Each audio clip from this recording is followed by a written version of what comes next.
Selamat datang di Mamang Horor, tempat di mana cerita horor hidup dan mengintai di setiap sudut. Siapkan dirimu, karena malam ini, kita akan menyelami kisah yang tak akan pernah kamu lupakan.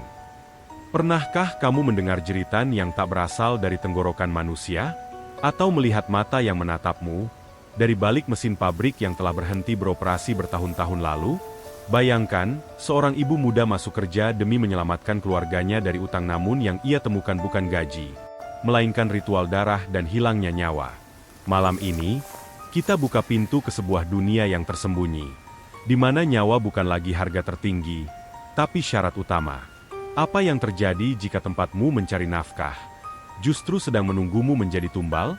Namun sebelumnya, bagi yang beragama Islam, saya sarankan untuk menuliskan sholawat Nabi Muhammad, agar kelak sholawat ini menjadi saksi untuk mendapat syafaat di akhirat. Like dan subscribe ke channel ini sangat membantu menyebarkan dakwah Islam, dan insya Allah menjadi amal jariah untuk MU dan keluarga. Namaku Erwina. Aku bukan siapa-siapa. Seorang ibu muda, istri dari lelaki yang sedang sakit, dan ibu dari 2 anak yang belum sekolah. Hidup kami digantung pada utang koperasi dan tetangga. Hari itu, aku diterima kerja di sebuah pabrik tua bernama Gemah Ripah. Lokasinya jauh dari pusat kota Karangjati. Pintu gerbangnya besar, tapi sudah berkarat. Dindingnya kusam. Bangunannya tinggi, bergaya kolonial. Ada papan nama yang retak di atas gapura. Gemah Ripah, sejak 1952. Tak banyak yang berani bekerja di sana. Katanya, tempat itu angker. Banyak yang menghilang. Tapi aku hanya butuh gaji. Dari awal masuk, suasananya ganjil. Terlalu sepi untuk tempat produksi besar. Suara mesin jahit terdengar, tapi tak ada tawa. Tak ada obrolan. Semua karyawan seperti robot. Diam, menjahit, lalu hilang dalam diam. Aku ditempatkan di bagian sortir kain. Gudangnya jauh di belakang, bersebelahan dengan tembok yang katanya dulunya penjara. Malam pertamaku, aku diminta lembur. Jam 11 malam, aku sendirian di gudang. Kain berserakan. Lampu berkedip pelan. Aku mendengar langkah kaki. Kukira mandor. Tapi tidak ada siapa-siapa. Lalu suara mesin jahit menyala sendiri dari ruangan yang seharusnya kosong. Aku membeku. Kurasakan napasku tercekat. Dan saat aku menoleh, aku melihat kain putih menjuntai dari atas rak, dengan tetesan merah menetes ke lantai. Aku lari keluar. Tapi tak ada yang percaya. Baru juga kerja udah halu, kata Bu Narti, kepala bagian. Pagi harinya, teman sekamarku, Lestari, tak kembali dari shift malam. Sepatunya masih di depan pintu. Kamarnya masih rapi. HP-nya masih menyala. Tapi dia menghilang. Katanya, dia sudah keluar kerja. Tapi aku tahu, Lestari tidak keluar. Dia diambil. Dan aku mulai bertanya dalam hati, tempat ini, pabrik biasa, atau tempat yang lebih gelap dari yang terlihat? Sejak Lestari hilang, aku mulai memperhatikan lebih banyak hal.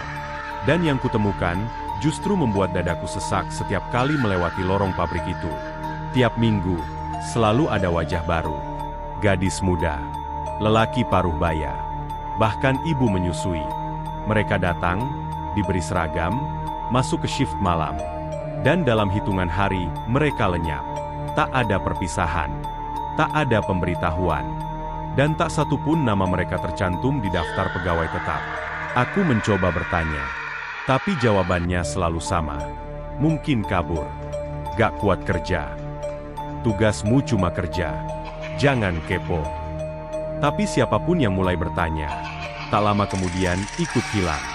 Malam itu aku tak bisa tidur. Aku duduk di ranjang, memandangi lemari tempat pakaian Lestari dulu tergantung. Ada satu catatan kecil yang ia selipkan di bawah bantal. Tulisan tangannya gemetar. Kalau aku nggak balik, jangan percaya siapapun. Bahkan mandor. Jangan ke ruang belakang. Di sana, mereka tumbalkan orang. Aku merinding. Keesokan harinya, aku pura-pura sakit supaya tak masuk shift malam. Tapi saat aku sedang mencuci muka di toilet belakang, Aku mendengar dua petugas gudang berbicara pelan. Yang semalam, udah dibawa ke bawah belum? Udah, kata Bu Rengganis. Yang ini cocok. Utangnya banyak. Anak 2. Suaminya lumpuh. Pas banget. Aku membeku. Lututku lemas. Mereka bicara seolah sedang memilih barang, bukan manusia. Aku mendekam di bilik mandi sampai suara mereka hilang. Tapi malamnya, pintu kamarku diketuk. Pelan. Tapi ritmis. Seperti hitungan. 3 kali. Hening. 3 kali lagi. Hening. Saat kubuka pintu, tak ada siapa-siapa. Tapi di lantai, ada sobekan kain seragam pabrik penuh darah. Hari berikutnya, aku mendatangi Pak Wahid, satpam paling tua di pabrik itu. Sudah 30 tahun dia kerja di situ. Pak, ada yang gak beres. Ya, di sini. Pak Wahid tak menjawab. Ia hanya merokok pelan, menatap pohon randu di pojok halaman. Waktu saya muda, mbak pabrik ini sempat tutup. Banyak buruh yang mati kecelakaan. Tapi setelah ritual itu, semuanya lancar. Produksi naik, gaji naik. Tapi tiap bulan harus ada yang dibayar. Aku tercekat. Dibayar apa, Pak? Nyawa. Dan saat itu juga, listrik di pos satpam padam. Lampu gantung berayun pelan. Lalu, dari kejauhan, terdengar suara bisikan serak. 1 kalimat. Erwina, giliranmu sudah dekat.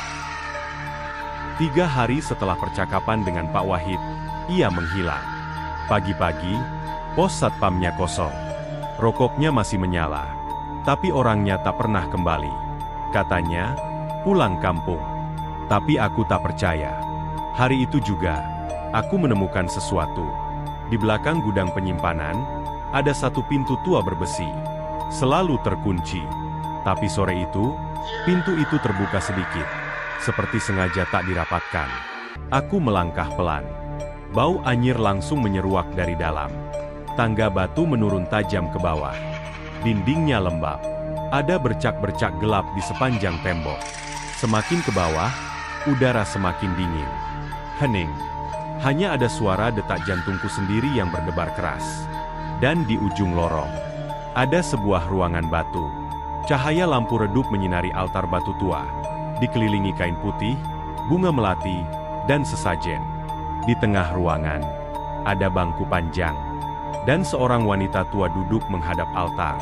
Rambutnya panjang, perak keabu-abuan, matanya tajam. Ia menoleh ke arahku. "Kamu belum waktunya," ucapnya. Suaranya serak, tapi jelas. Aku mundur perlahan. Tapi langkah kakiku terhenti ketika melihat sesuatu di pojok ruangan. Baju, seragam pabrik, masih utuh, tapi penuh darah kering. Dan di atasnya, name tag bertuliskan, Lestari. Aku menahan napas. Tubuhku gemetar. Tapi suara dari belakangku membuatku hampir pingsan. Baru juga kerja, udah kepo. Ya, itu suara Bu Rengganis, kepala HRD. Ternyata dia berdiri di belakangku. Senyumnya dingin. Tangannya menggenggam sesuatu yang berkilau. "Kamu pikir, pabrik ini bisa berdiri puluhan tahun hanya dari produksi? Kami butuh keseimbangan. Kami butuh tumbal." Aku diikat. Mataku ditutup. Tapi aku bisa dengar jelas suara mereka membaca doa-doa aneh. Langkah kaki. Gemerincing lonceng kecil. Bau darah dan dupa yang menusuk. Seseorang memegang kepalaku, mendorongku ke tanah. "Ada yang lebih besar dari gaji dan produksi," bisik wanita tua itu di telingaku. "Dan kamu sudah terpilih." Tapi sebelum ritual dimulai, terdengar suara keras dari atas. Pintu terbanting. Seseorang berteriak panik. Kebakaran di ruang pemotongan. Mereka panik. Ritual dihentikan. Itu celahku. Dengan sisa tenaga, aku menggigit tali pengikat, menghantam kepala penjaga dengan batu kecil yang tergeletak. Dan aku lari, naik tangga, melewati lorong. Langkahku terseok, tapi aku tak menoleh ke belakang. Dan sebelum aku keluar dari pintu besi itu, aku mendengar suara terakhir yang membuat darahku membeku. "Kalau bukan kamu, nanti anakmu gantian." Langit di atas Karangjati mendung pekat saat aku keluar dari pabrik malam itu. Angin bertiup keras. Gerimis mulai turun. Tapi tubuhku hangat oleh darah yang menempel di seragam. Aku tak langsung pulang. Aku sembunyi di masjid kecil dekat terminal. Di sana, aku menangis tanpa suara. Bayangan wajah Lestari dan suara wanita tua itu terus menghantui kepalaku. Keesokan harinya, aku lapor ke polisi. Tapi mereka hanya tertawa kecil. Seperti mendengar cerita dongeng anak-anak. "Mbak capek kali ya, kerja kebanyakan lembur." Salah satu dari mereka malah berkata, "Pabrik itu bantu banyak warga sini. Mbak, nggak usah bikin cerita horor. Nanti malah mbaknya yang dibilang stres." Aku pulang dengan hati hancur. Tapi aku tidak diam. Aku menulis semua yang kualami. Kukirimkan ke akun media sosial, ke email jurnalis, ke siapa saja yang bisa mendengarkan. Namun semua senyap. Tak ada yang menanggapi. Hingga akhirnya, 1 minggu kemudian seorang pemuda datang ke rumah kontrakanku. Namanya Ridho, wartawan lepas. Ia membacaku lewat unggahan anonim. "Aku pernah dengar cerita kayak gini, Mbak," katanya. "Ada pabrik lain di Sragen yang pernah ketahuan pakai dukun. Tapi gak ada yang bisa buktikan. Kami menyusun rencana. Ridho akan menyamar jadi pekerja, mengumpulkan bukti, masuk ke dalam, memotret ruang bawah tanah. Tapi 2 hari setelah ia masuk kerja, dia hilang.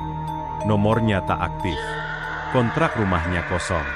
Bahkan namanya tak terdaftar lagi di sistem HRD pabrik." Aku mendatangi pabrik, berteriak di depan gerbang, "Kembalikan dia. Kalian pikir nyawa manusia bisa ditukar dengan omzet?" Tak ada yang keluar. Hanya pintu gerbang yang tertutup, perlahan. Seolah menelan semua yang bersuara terlalu keras. Malam itu, ada yang meletakkan sesuatu di depan pintu kontrakanku. Sebuah kotak hitam kecil. Di dalamnya, ada potongan kain seragam milik Ridho. Dan kartu ID-nya dibelah 2. Tapi yang membuatku nyaris pingsan, ada secari kertas kecil bertuliskan, "Yang membocorkan akan jadi tumbal terakhir. Kami sedang mencarimu." Aku tak bisa tidur, tak bisa makan. Dan setiap malam, aku mendengar langkah kaki di atap rumah, goresan kuku di dinding. Bahkan kadang, suara bayi menangis dari bawah lantai. Padahal rumahku tak punya basement. Kepalaku berat, mataku sembab. Tapi aku tahu satu hal. Pabrik itu tidak pernah melepas siapapun yang sudah masuk terlalu dalam. Pagi itu, kota Karangjati mendadak ramai. Sebuah berita muncul di media lokal. Pabrik Gemah Ripah terbakar hebat. Bagian bawah bangunan ludes dilalap api. Foto-foto tersebar. Tapi yang terbakar bukan bagian produksi, melainkan ruang bawah tanah. Tempat ritual. Tempat mereka menumbalkan orang. Aku duduk di depan layar ponsel, menatap berita itu dengan tangan gemetar. Bukan karena takut, tapi karena aku tahu itu bukan kebakaran biasa. Beberapa hari sebelumnya, aku bermimpi. Lestari datang. Wajahnya pucat, tubuhnya kaku, tapi matanya basah oleh air mata. "Win, sekarang waktumu bicara. Kalau kamu diam, semua ini akan berulang." Malam itu juga aku menulis ulang semuanya. Lengkap, rinci, tanpa sensor. Dengan nama asli, lokasi, waktu, bahkan nama kepala HRD dan pemilik pabrik. Thread itu viral. Dalam waktu 2 hari, puluhan pesan masuk ke email dan DM-ku. Sebagian mengaku sebagai mantan pekerja yang juga melihat kejanggalan. Sebagian lagi mengaku kehilangan saudara yang bekerja di pabrik itu, tapi tak pernah pulang. Namun, bukan hanya pesan manusia yang kudapat. Di malam ketiga setelah thread itu viral, listrik rumahku padam. Lampu berkedip. HP-ku mati total. Dan di sudut ruangan, kulihat bayangan hitam, berdiri menghadap dinding. Dia diam. Tapi darah menetes dari jari-jarinya. Lalu, satu suara keluar dari mulutnya. "Kamu belum selesai. Hutang ini belum lunas." Aku ingin berteriak, tapi tubuhku tak bisa bergerak. Tanganku dingin. Napasku tercekat. Lalu, suara itu datang lagi. Lebih dekat, Lebih jelas, nyawa yang dikorbankan harus diganti. Kalau bukan kamu, maka anakmu. Sejak malam itu, aku pindah rumah, ganti nomor, ganti nama. Tapi semuanya sia-sia. Aku sering menemukan sobekan kain seragam di bantal anakku, atau bercak darah di lantai dapur. Dan mimpi buruk itu tak pernah pergi. Mimpi di mana aku kembali ke ruang bawah tanah, berlutut di depan altar, dan suara wanita tua itu berkata, "Yang ditumbalkan tidak bisa pergi," sebelum yang membocorkan ikut masuk.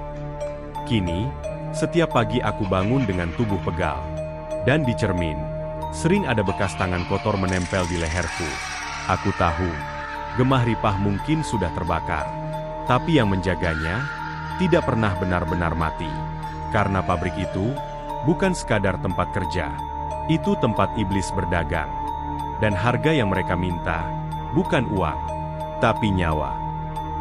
Cerita ini mungkin terdengar seperti fiksi, tapi pada kenyataannya, banyak di antara kita yang tanpa sadar terjebak dalam sistem yang menjanjikan kemakmuran, tapi diam-diam mengorbankan yang lemah demi kepentingan segelintir orang.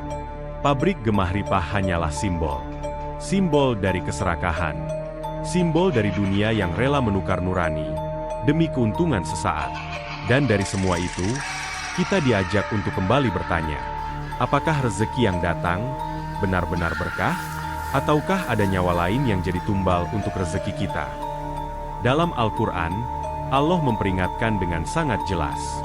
Janganlah kamu memakan harta di antara kamu dengan jalan yang batil, dan janganlah kamu membawa perkara itu kepada hakim, supaya kamu dapat memakan sebagian dari harta orang lain dengan cara berbuat dosa, padahal kamu mengetahui. Quran Surah Al-Baqarah 188. Dan dalam ayat lain, dan barang siapa bertakwa kepada Allah, niscaya Dia akan menjadikan baginya jalan keluar, dan memberinya rezeki dari arah yang tidak disangka-sangka. Quran Surah At-Talaq 2:3. Jangan pernah tergoda untuk mencari jalan pintas dalam hidup, karena tidak semua pintu emas membawa keberkahan. Kadang di balik kilau dan gemerlap itu, ada jiwa-jiwa yang menjerit, memanggil keadilan, yang tak kunjung datang. Semoga Allah selalu menjaga hatimu dari rezeki yang tampak indah, tapi berlumuran darah. Semoga kisah ini jadi pengingat buat kita semua, bahwa setan bisa membisikkan bisikan jahat, tapi seringkali manusia sendirilah yang menciptakan neraka di bumi bagi sesamanya. Jika kamu punya waktu, ucapkan sholawat untuk meringankan beban saudara-saudara kita yang telah tiada.